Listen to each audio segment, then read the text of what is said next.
There is a moment, sometime in early childhood, when a person's mind is still soft, still forming, and still open.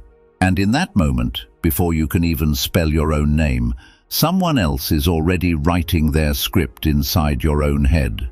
Not with ink, but with repetition and images, and with rewards and punishments, so subtle that this just feels like, well, life. And here is the startling part. Nobody ever sat your young self down and asked permission.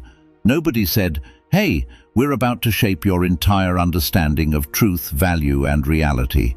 Is that okay with you?" It just happened, and it's still happening. Right now, to you.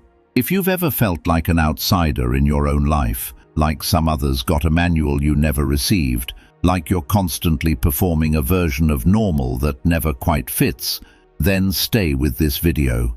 Keep watching, because what's coming isn't a conspiracy theory. It's sociology, philosophy, and cognitive science, all pointing at the same uncomfortable truth. You were born into systems of propaganda, not metaphorically, but literally, and by the end of this, you're going to understand exactly what to do with that knowledge so that it sets you free. Part 1. The world isn't neutral. Here's the topic nobody says out loud. The world does not raise children in a vacuum. It raises them inside institutions, including family, school, religion, media, government, and marketplace. And every one of those institutions has an agenda, whether you are aware of it or not. Sociologists call this socialization. Philosophers call it ideology. The French philosopher Louis Althusser had a term for it that still gives people chills: ideological state apparatuses. His argument in plain language was this: power doesn't only control you with police and prisons, it controls you first and more effectively by shaping what you believe is simply the way things are, before you're even old enough to question it. That's the astonishing part. The most powerful propaganda isn't the propaganda you notice, it's the propaganda that feels like common sense. Part 2. The store never closes. Let's start with consumerism, because it targets you at your youngest. Psychologists say that before a child can read, they can recognize a logo. Before they understand money, they understand wanting. Advertising sells a story, and the story is always the same one. You, as you currently exist, are not enough. You are missing something, and conveniently, there is something for sale that will fix it, and then that feeling goes away. But it never actually goes away, and that's not an accident. That's the business model. Advertisers sell the illusion of belonging, security, and status. They use branding, product placements, and carefully crafted imagery to transform deep psychological needs into commercial desires. Think about the solutions sold to us in a moment of crisis. Marita Sturken, a leading cultural critic, has brilliantly exposed how we often respond to national trauma through consumerism and sentimentality. After 9/11, Americans were bombarded with comfort objects, including World Trade Center snow globes, FDNY teddy bears, and branded memorabilia. The goal? To sell comfort and safety, bypassing the need for critical thought or engagement with the uncomfortable political realities that led to the violence. This traumatic consumerism isn't just a national phenomenon, it is intensely personal. As Eric Fromm once said, "Modern man is alienated from himself." Consumerism thrives on that alienation. Part 3.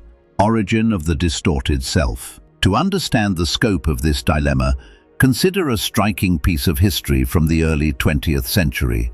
After the First World War, Edward Bernays, a nephew of Sigmund Freud, realized something profoundly unsettling.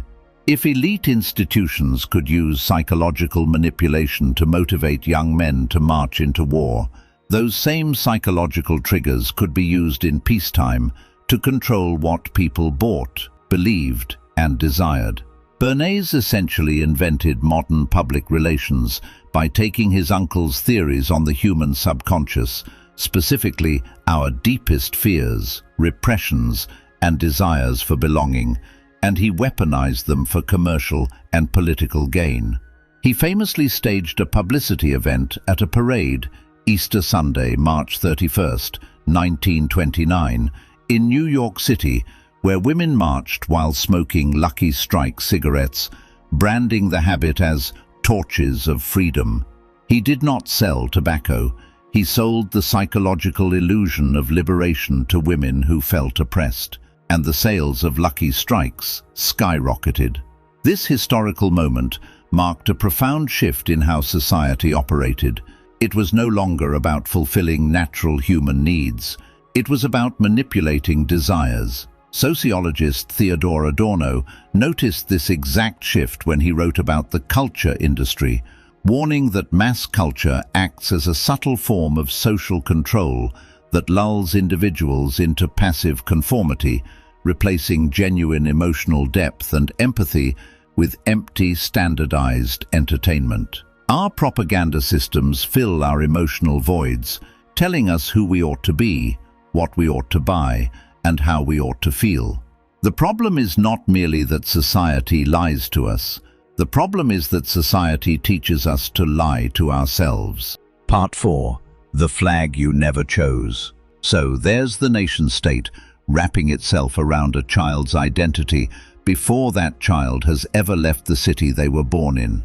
Pledges of allegiance, national anthems, history textbooks quietly edited to make us the heroes and them the villains. Political scientist Benedict Anderson called nations imagined communities, meaning the bond you feel toward millions of strangers who share your passport is real, but it was manufactured and stitched together through story, ritual, and repetition. This bond was not created organically. We are taught that our home country is uniquely righteous and exceptional, while others, foreign adversaries or internal subversives, represent a mortal threat to our way of life. For many people, nationalism can feel like a strange kind of relief. It's a ready-made identity and a built-in us, and that's precisely why it deserves scrutiny. Belonging that requires you to stop asking questions isn't belonging. It's obedience wearing the costume of pride. Here's a piece of little-known history that tends to stun people the first time they hear it.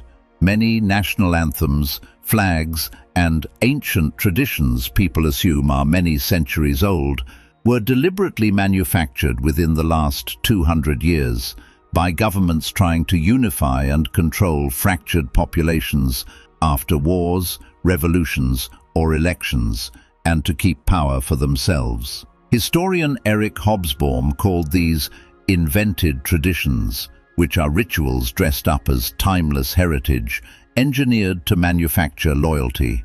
What feels eternal was, in many cases, invented by a recent committee. Philosopher Soren Kierkegaard once remarked that the crowd is untruth, warning that when individuals submerge their personal ethics into the collective mind of the mass, they lose their capacity for authentic choice. Part 5. News with status quo views. Starting in the 1980s, Edward Herman and Noam Chomsky, pictured left to right, spent years documenting something genuinely eye-opening. Mainstream media doesn't need a secret memo telling it what to say. This is due to what Chomsky calls the 5 filters: media ownership, advertising, sourcing of news, flack, intimidation, and anti-communism, now called anti-terrorism/ideological control.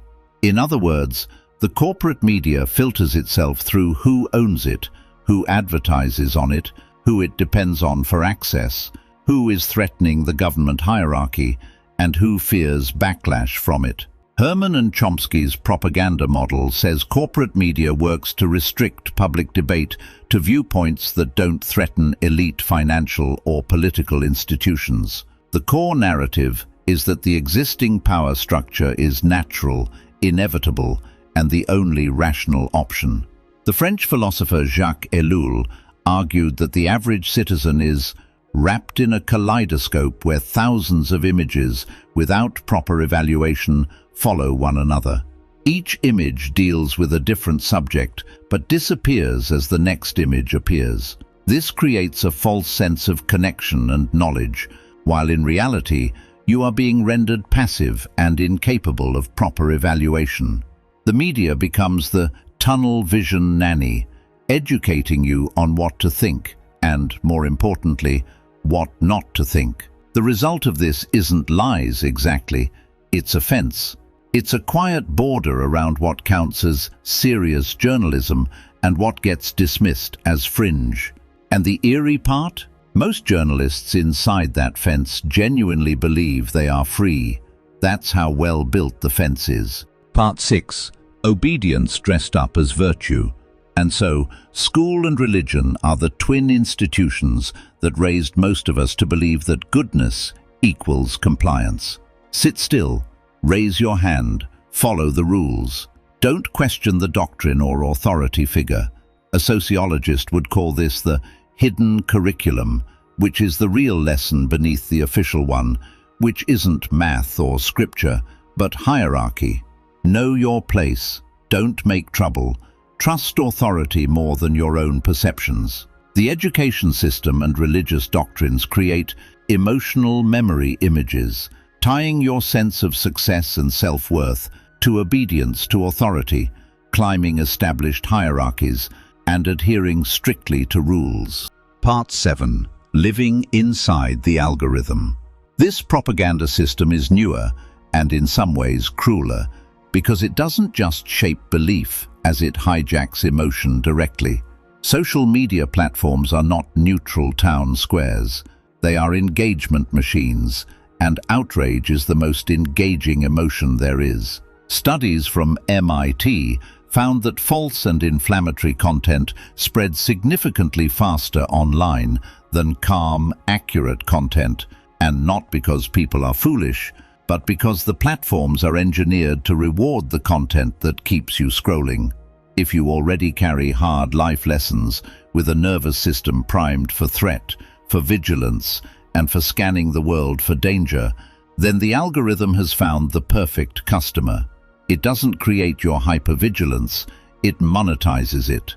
Think about that for a second because it's genuinely unsettling. A body that survived something dangerous, that learned to stay alert to protect itself, gets handed a phone, and the phone rewards that exact same alertness with an endless scroll of subjects to be alert about.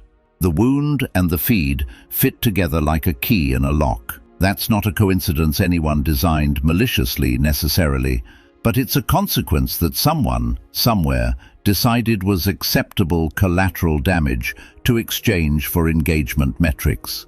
And not all social media is bad. This video is hosted on social media, as it can offer access to educational content, tutorials, and diverse learning communities. But it is wise to know the risks of social media, such as the impact on mental health, privacy, and addiction, so that one can take corrective action if needed. Part 8. The paradox of choice. What most people do not realize about these systems is a startling piece of sociological history.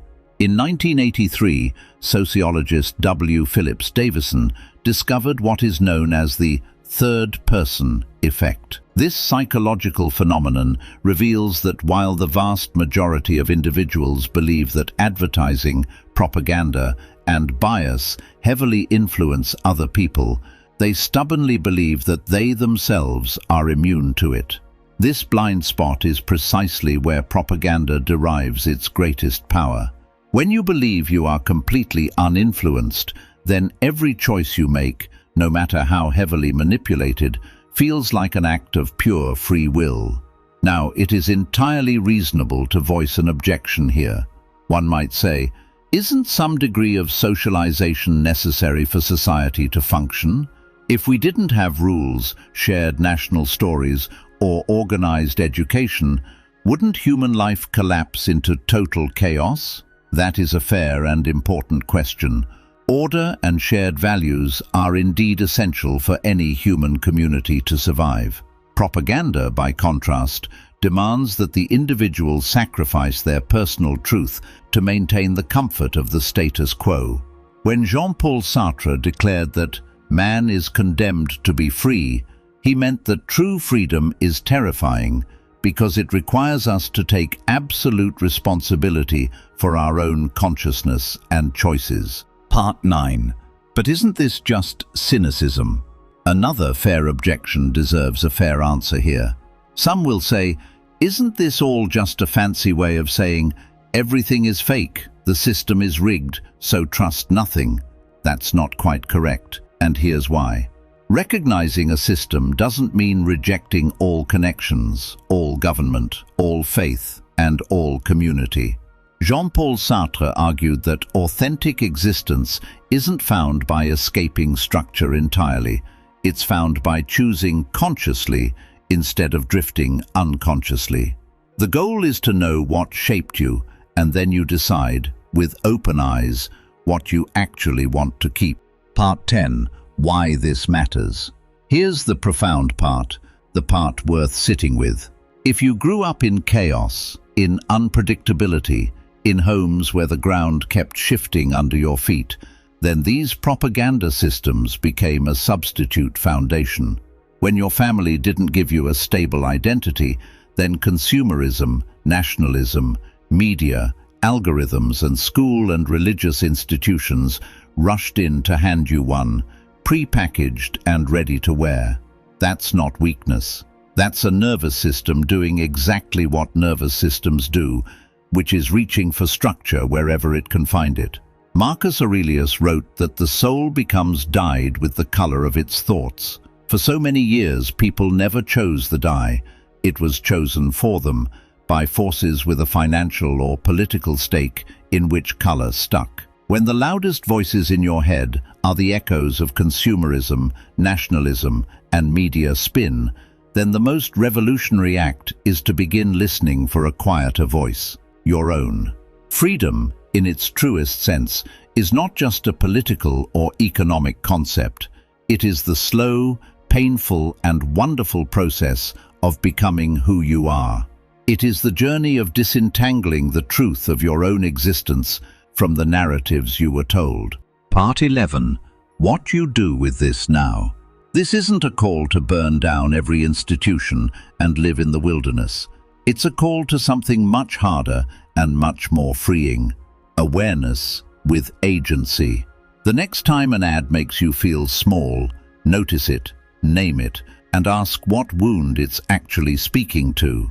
The next time the news or a feed makes you feel like the world is only two tribes at war, remember that nuance was filtered out on purpose. The next time obedience is dressed up as virtue, ask who benefits from your silence. Existence, real existence, starts the moment you stop mistaking inherited narrative for personal truth. That's not a small shift, that's getting back into the game. And now that you can see the propaganda systems for what they are, they don't own you the way they used to. You get to choose what to keep and what to discard.